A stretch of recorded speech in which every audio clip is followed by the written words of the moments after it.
Obelisk is a fast-growing Cavan-based company that for the past 2 decades has been providing masts, towers, facility rollout and support services to the telecom, broadband and renewable energy sectors.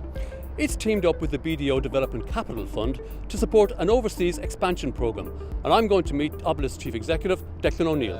Obelisk is around a long time now for an Irish company, 21 years. Tell us about how it started and what it does. Yeah, well obviously 21 years is a long time to be in business. The way we kind of got going was at the nascence of the mobile industry. We started off when mobile was just a pup, and we grew from there into providing one service, which was an interesting story is that Dennis O'Brien told one of our other guys that he might need 30 masts in the country and that would be it. And that's where we started out thinking this was a 3-month job and we'd be finished. And here we are 21 years later, still building masts and improving on the networks. Now what, about 8 or 9 years ago you also then started expanding into the power business. That's right. I suppose we went back to basics and said, what are we good at? And we decided that what we're good at is in making things happen for multinational customers and building their rollouts for them, quite complex projects in their own right. And so we said we could apply this skill to other utilities like power. And we found that to be quite successful because, as you know, renewables is the new thing in power. And a lot of the renewable companies didn't know how to get in on the act to make their infrastructure work for them, to become part of the grid. So it suited us to take our infrastructure skills and apply them to the renewable side of things. So we got involved in, I guess, rolling out electrical cables, distribution and transmission, but more importantly we got involved in building electrical substations, which is very useful for, at the point where energy is created, to change it so that it can be transmitted, and at the point where energy is consumed, so it's zooped down again to go into a data center, into your kettle, to recharge your phone. So that's been quite useful for us. You have about 40% of your chosen market in Ireland, yeah. But you have expanded into the UK and South Africa. How important are those markets for you and other international markets in time? Well, Ireland's a small place, and I guess when you get involved in multinationals, you get to understand it's nice, but it's small. And to grow bigger than the size we were, we had to go outside the country. I would say something like 30 to 40% of our work now is outside the country, and hopefully we get it to 50%. UK is a nice industry. Obviously Brexit makes things a little bit more complicated, but people still need to boil their kettle and in the UK, and hopefully we'll be involved with them in that. Also the telecommunications industry is becoming very international, and we're finding that the behaviours in Ireland, the behaviours in the UK, the behaviours in the States are all very similar. Everybody wants broadband, everybody wants to distribute their industries outside core centres.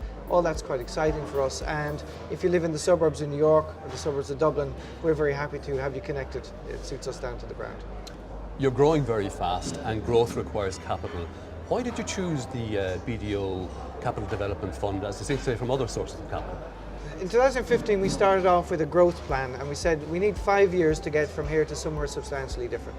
So we needed a capital source that was going to see us through on that journey, and not just for 1 year or 2 years, but for the whole 5 years of the growth plan. And the BDO Development Capital Fund seemed to have understood that concept, and they were kind of keen to come on a journey with us.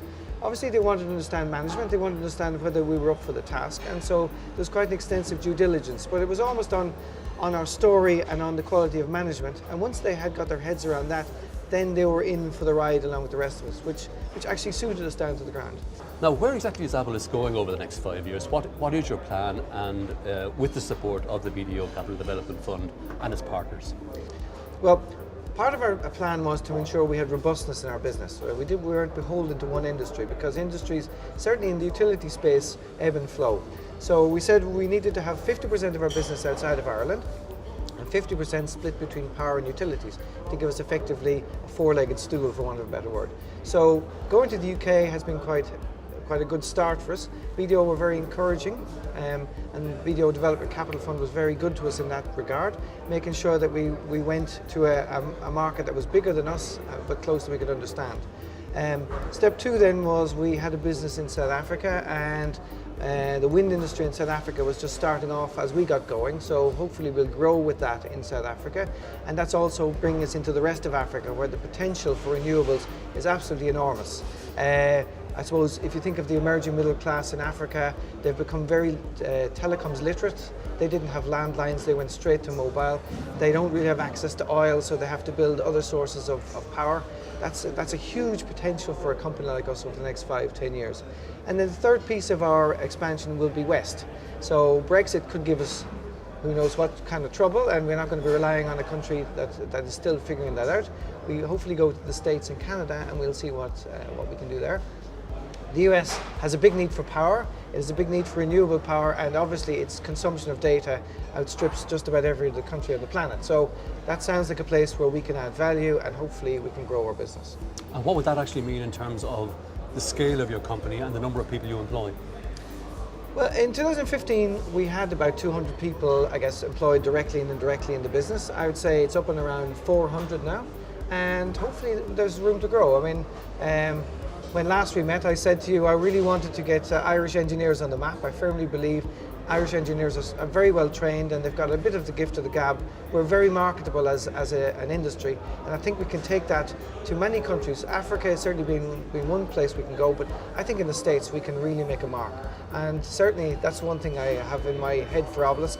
I'd like us to be somebody people can say, that's a really professional outfit. Those Irish engineers really know what they're at.